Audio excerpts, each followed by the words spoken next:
Ranger Bill, warrior of the woodland.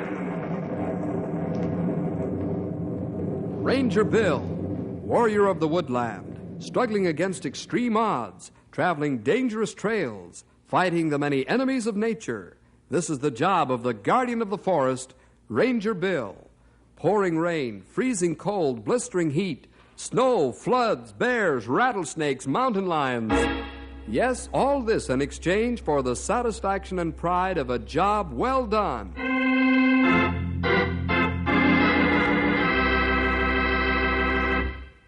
Say, do you have a dog? If you do, you love him, don't you? Well, this is the story of a great dog who lived on a ranch near Knotty Pine. His name was Bim. Bim's masters were Otto Jorgensen and his two sons, Eric and Paul. Now, Bim was a very unusual dog, yet he wasn't any different from your dog in lots of ways. His love and devotion to his masters were boundless. Bim is gone now. That great dog heart is still. Those who love his memory are gathered in the lobby of the newly built Memorial Clinic for Animals. All of the rangers are there, and Bill is the master of ceremonies for the dedication of this wonderful animal hospital. Let's join the crowd as they talk together. Quite a crowd of folks gathering here. Almost fill the lobby, they do. Bim, great dog. Have many friends. Well, I didn't realize so many people knew him. Yes, Bim was quite a dog, all right. This animal hospital is a fitting memorial to him. Oh, Bill, Otto's coming this way. Oh, guess he wants me to start. Bill, will you begin the ceremony, please? Why, sure, Otto. Folks, we're gathered here today to dedicate the Bim Memorial Clinic for Animals, a building that is more than brick and steel and concrete. This hospital is a memorial to a great dog that we all loved and whose memory we'll cherish for a long, long time. The idea for this building originated with Otto Jorgensen and his two sons. They wanted this clinic to be a living token of their love and esteem for their dog. A good deal of the money came from folks like yourselves. This hospital and clinic was built for the study and treatment of animal diseases so that the animals may enjoy a fuller and longer life. To the memory of Bim, a great dog, and his heroic deeds, we dedicate this building with all its equipment and staff. Also, so that no other animal will have to suffer the same slow and painful death, we dedicate the scientific research that will go on inside these walls. Thank you.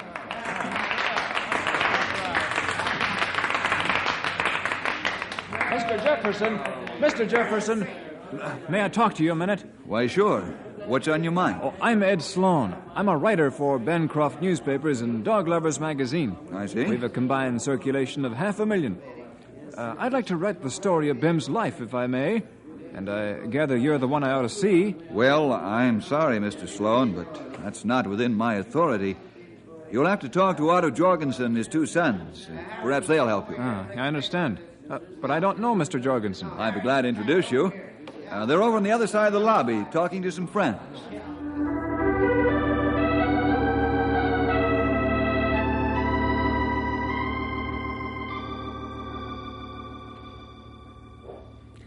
Mr. Sloan, I don't know how well I can tell this story, but maybe Bill can help me out in a few places. First thing, I ought to say I wasn't too sold on Bim at first. Oh, why not, Mr. Jorgensen? Well, I'd always set my heart on owning a pedigree dog. Bim was just a gangly puppy. Good blood, but a mixture. Bim actually was rather a badly put-together mass of fur, big paws, and powerful body. I never thought he'd amount to much, to tell you the truth. How wrong I was. I'll never forget one day when Bim was about 6 months old.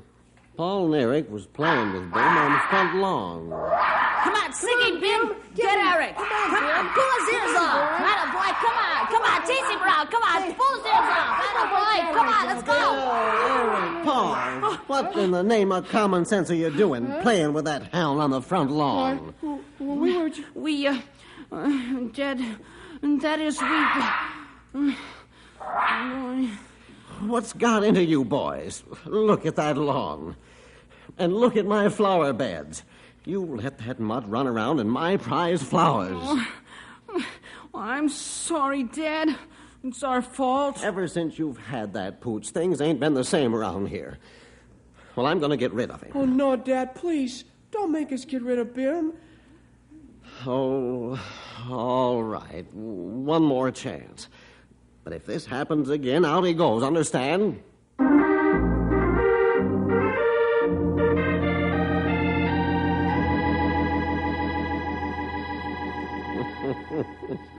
I was very angry at the time, but I saw no reason to change my opinion about Bim. But as time went on, gradually he grew out of the awkward stage. At 9 months, he began to show signs of becoming a powerful dog who could run like the wind. I was pleased, but I still didn't think he'd be much more than a pet for the boys. And I really didn't intend to make good my threat of throwing him out. I knew it would break the boy's heart. He was their dog.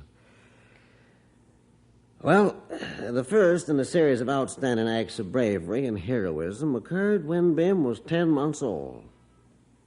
Eric and Paul got the habit of taking Bim out on the range with them every spare moment they could find. Let's see if we can find any more of those swell-colored rocks, Paul. Okay, that's a good idea, Eric. What kind of rocks did Dad call them? I don't know. Something like quartz. Yeah, that's it. Hey, let's head for that ridge over there, huh? Okay, I'll race you. All right. Come on, Skeeter. Dig in, boy. Let's go. Come on.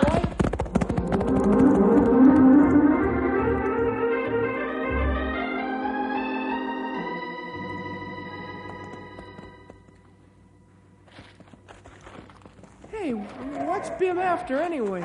Oh, I don't know.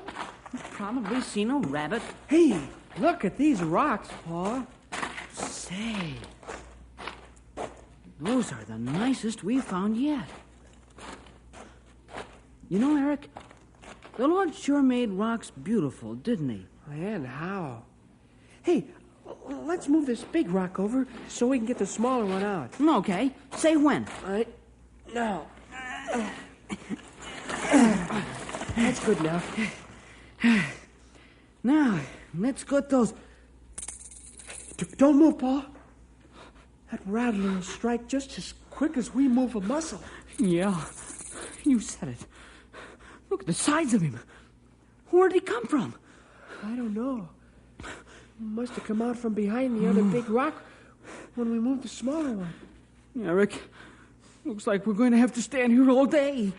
That's better than getting bit. He hasn't coiled yet. Maybe he'll go away. Oh, yeah. He's crawling right at us. What'll we do? Hey, Paul, look. The rattler's not after us. He sees something. It's Bim. The rattler sees Bim. They're going to fight. Hey, let's get back. Get going. Kill it, Bim. Kill it. Come on. Hope that snake isn't bite our dog. Oh, I never thought of that. He hasn't got Bim yet. Come on, Bim. Get him. Look. He's got him. Hey, Bim's killed the rattler. Come here, boy. Oh, boy. Good boy, Bim. Good boy. Atta boy. Boy. Hey, we've got to get home and tell Dad about Well, you this. said it. Now maybe Dad will believe it. Bim's a real good dog.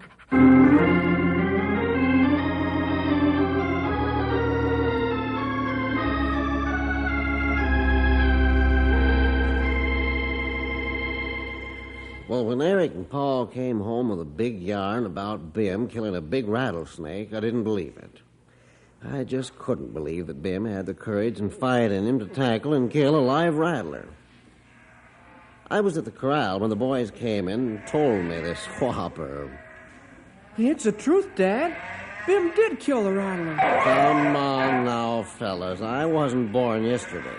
How could Bim kill a big rattler? Especially one as big as you say it was. We can prove it, Dad. All right, how? We'll show him to you. We tied a rope to the rattler's tail and dragged him here. How? This I gotta see. Come on over to the horse barn, Dad. The rattler's outside on the ground. Okay, let's go.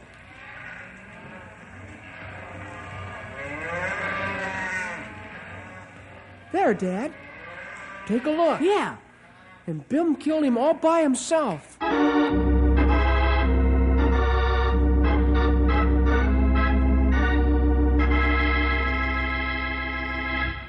Well, the boys had me where they wanted me. I examined the dead snake and could easily see where Bim's teeth had done their job right in back of the head. I was still pretty pig-headed about it all. I told the boys that Bim's killing the rattler was an isolated incident, and he'd probably never do one thing else that was worthwhile. You say that was the first big incident in Bim's life, Mr. Jorgensen? Yes, it was, Mr. Sloan. The second incident followed 6 months later. Winter was close by, and I'd sent Paul out to round up some wild cattle. By wild cattle, I mean the cattle that leave the herd and shift for themselves during the grazing season. Let's go up this canyon, Bim. Come on, boy. Yeah, there's a couple of wild ones, Bim. Let's get behind them and drive them out of there. Higher, higher, come on there. Come on, Skeeter. We can't let that maverick get away. It'll freeze out here this winter. Higher, higher, higher, come on. Ah! Oh!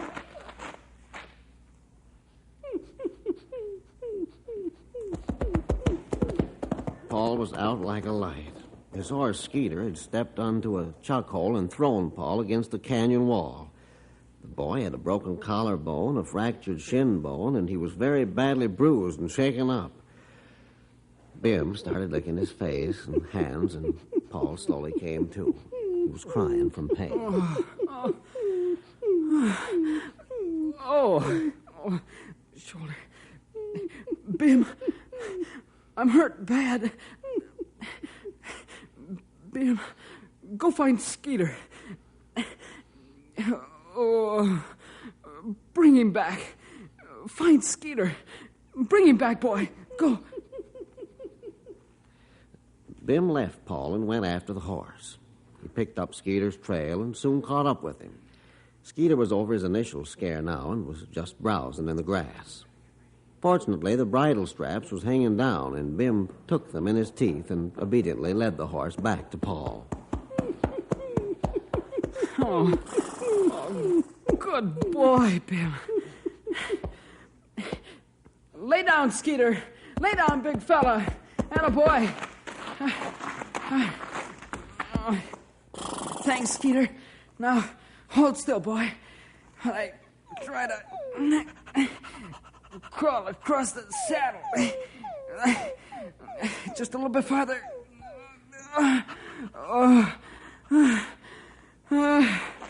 I made it. Up, Skeeter boy. Up. Oh!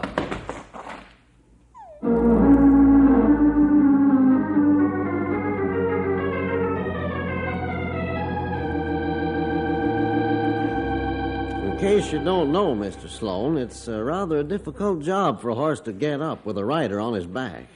And Paul was in such pain that he didn't realize he wasn't balanced properly across the saddle. So when he told Skeeter to get up, Paul fell off. Back home, Eric and I began to get worried when Paul and Bim didn't show up for supper. Got to be about 9 o'clock.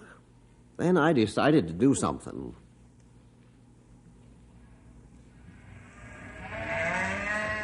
Dad, what could have happened to him? I don't know, Eric, but I'm going to find out. Well, I'm glad Bim's with him anyway. What good will Bim do if Paul's in serious trouble? Don't talk that way, Dad. Bim's real special when you need him. Sure, You'll sure, see. son. You saddle up the horses. I'm going to call Bill Jefferson.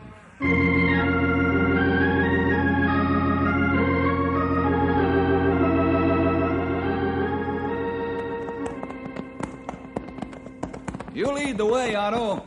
We'll pick up the trail when we get into the area. Okay, Bill. If Grey Wolf and Stumpy can't find them, we can always get bloodhounds. Yep.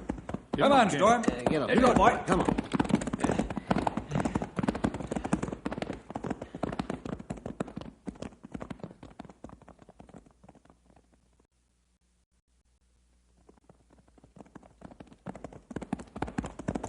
Is there enough light to see the trail, fellas? Plenty light, Bill. Oh, boy. Trail very clear. Oh, boy.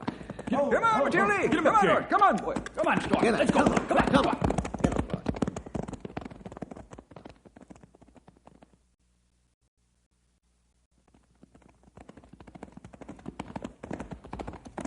Say, let's hold it up here. Whoa, Matilda. Whoa, Storm. Whoa. Well, the sign's kind of messed up here, isn't it? Can you make it out? Is this where they had the trouble? What's it say, Grey Wolf? This sign say horse and dog going to small canyon ahead. This sign say cattle, maybe half dozen head, come out of canyon. That fits. Paul and Bim was rounding up wild cattle. Now, over here, it says that horse come out again. And the dog come out. Did they go back, or were they chasing the cattle? Over here, Otto, Bill. What'd you find, Grey Wolf? See something different? Look here. Dog walk in front of horse. They go back in canyon. I say dog lead horse back into canyon. Well, I'll buy that, sonny. That means Paul and Bim are in that canyon, unless I miss my guess. You agree, Grey Wolf? Stumpy right. Then let's get into that canyon.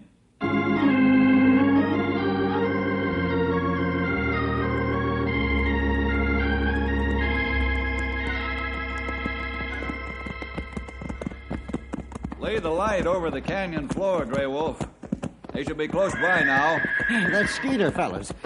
Throw your light to the left. Hey, there they are! Come on, Matilda! Let's go, Storm. Get up, boy. Whoa, Matilda! Whoa, boy. Otto, look. Look at that dog. He cover Paul with his own body to keep him warm.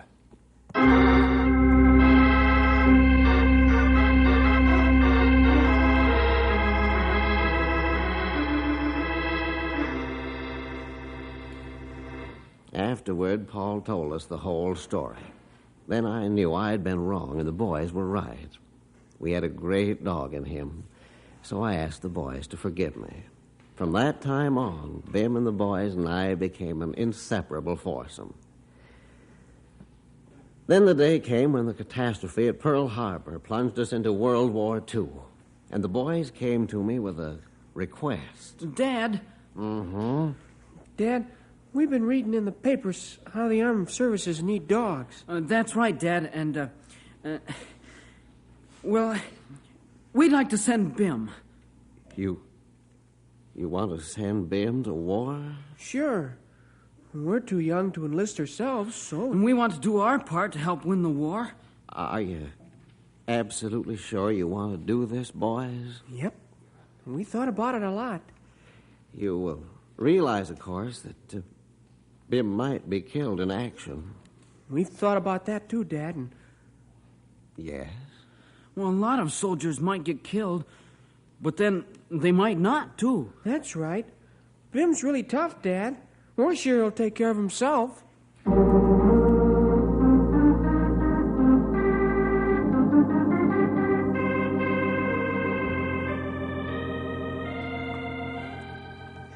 So I thought, far be it from me to dampen the patriotism of my sons.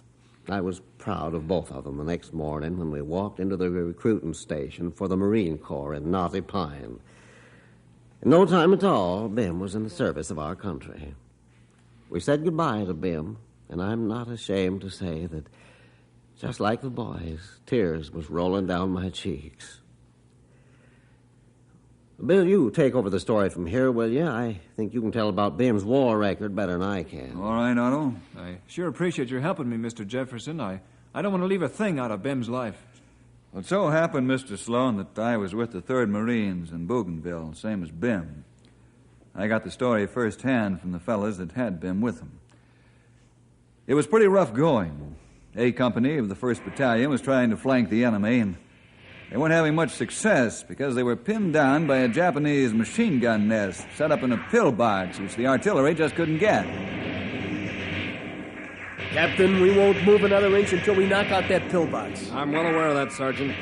Gotta be patient for a while. If we try to rush, we'll lose a lot of men. But, sir, it's the only way we'll ever get past them. The artillery and the mortar shells bounce off that thing like water off a duck's back. I know.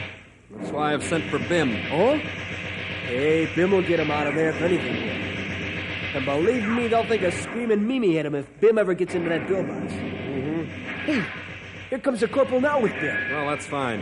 Corporal Udowski reporting. Good, Corporal. Bim, how are you, boy?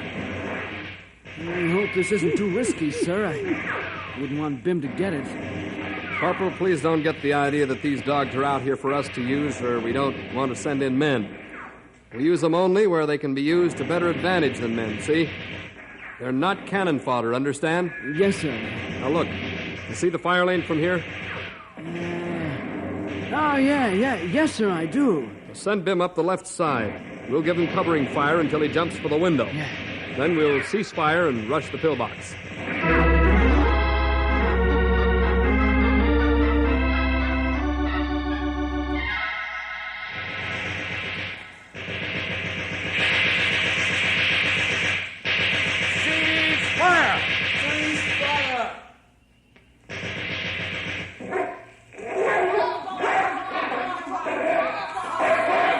Rush that pillbox and take it! All right,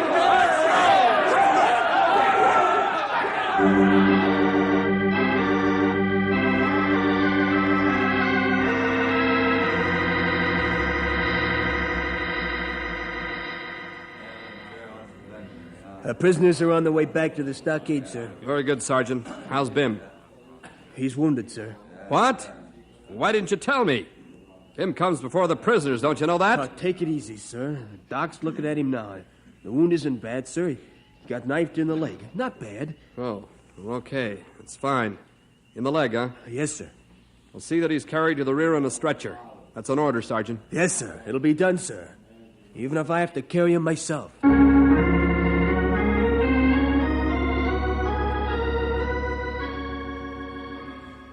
That's the story of Bim's service with the Marines.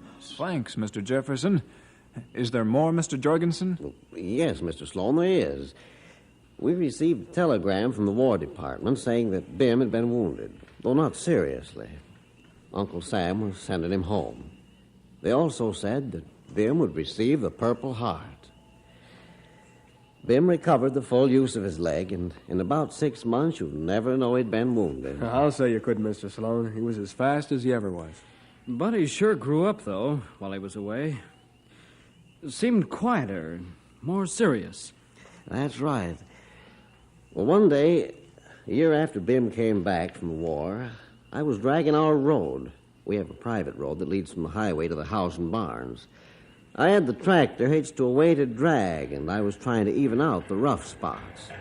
I was alone. That is, except for Bim. He was playing around nearby somewhere. Well, I don't know exactly what happened to this day. All I knew was that suddenly the tractor overturned and I was pinned under it.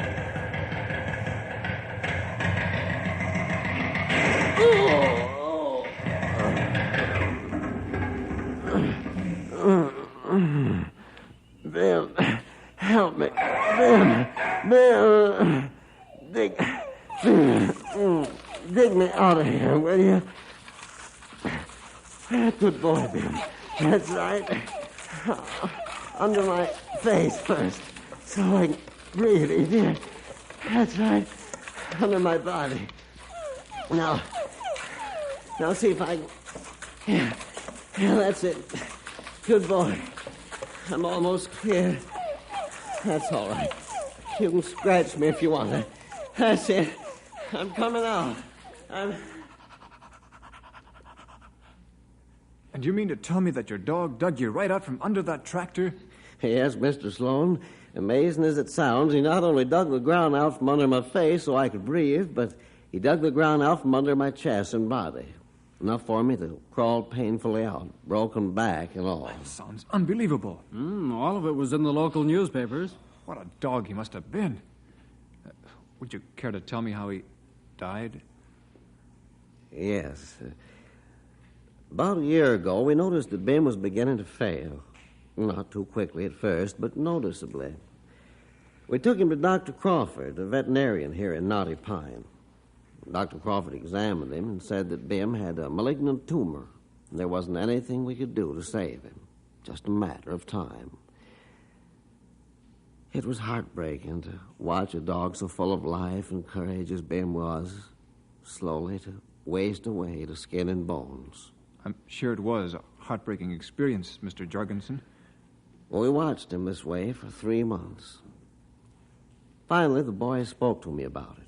I'm glad they did, because I wouldn't have spoken to them if they hadn't brought up the subject first. So, in the morning, the 3 of us went to Bim's bed to take him to Dr. Crawford. It was like visiting a sick and dying friend. Eric kneeled down to awaken him. Bim. Bim. Come on, fella, wake up. He hasn't moved a muscle. You don't suppose... Let me see, Eric. Yes, boys. Bim's dead.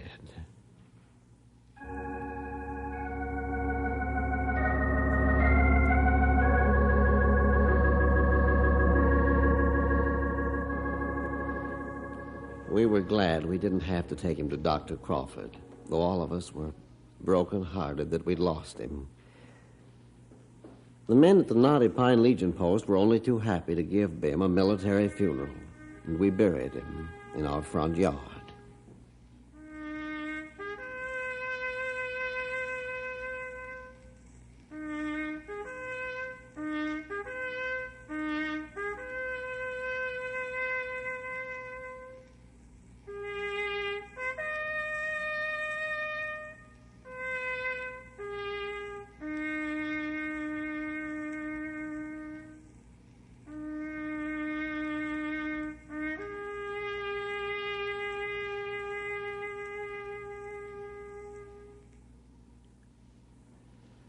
I make no bones about saying that I cried like a baby. Here was a dog that had given us all he had, and when he needed our help, there wasn't a thing we could do except watch him die. Several months passed by, and I talked to Dr. Crawford. I offered to contribute a sum of money for an animal clinic and hospital if he would head it up. He agreed. Dr. Crawford and the local newspapers let the story out, and many, I should say a host, of Bim's friends and those who love dogs gave to the fund. The result, you see before you. Well, that's the story, Mr. Sloan. I don't know if I'll be able to do justice to this story, Mr. Jorgensen, but I'm sure going to try my best. Well, that's all we ask, Mr. Sloan. Before we leave, I'd like you to see the bronze tablet. Yes, I'd like to.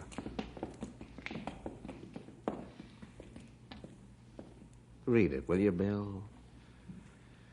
In loving memory of our dog, Bim.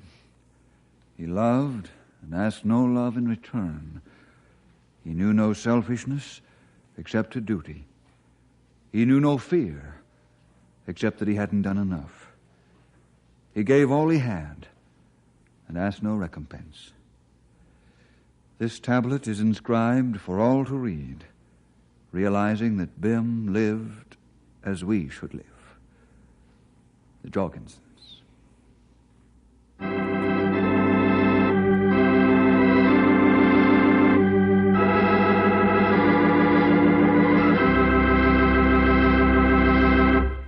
Boys and girls, the story you have heard is fictional, of course, so far as there actually being a dog named Bim is concerned. But all the incidents which have occurred in the story are true, for dogs actually performed the unusual and heroic deeds that were told to you today. Well, we'll see you next week for more adventure with